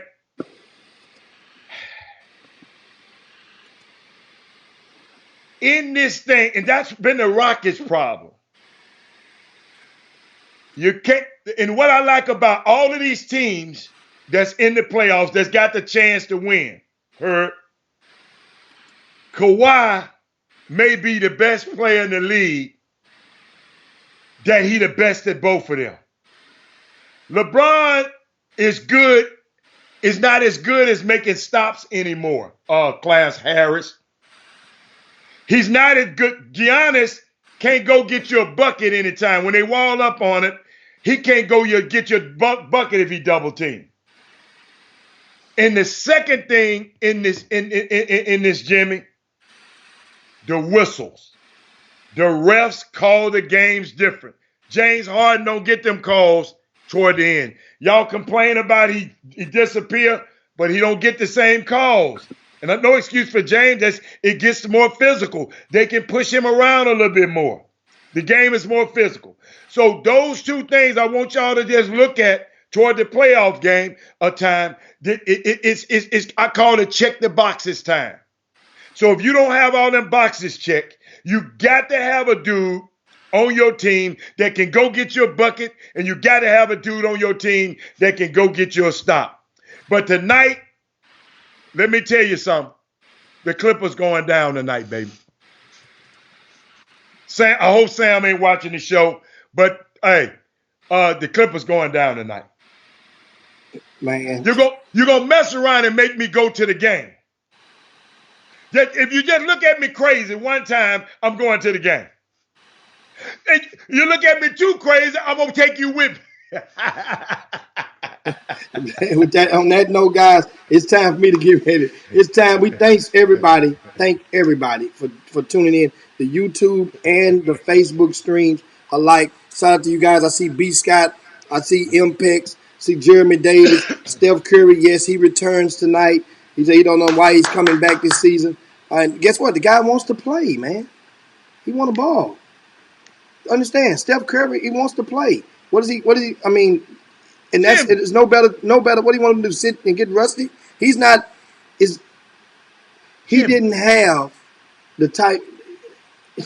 We talk about that later on. I know, but Jimmy, you didn't talk about what's going to happen this week.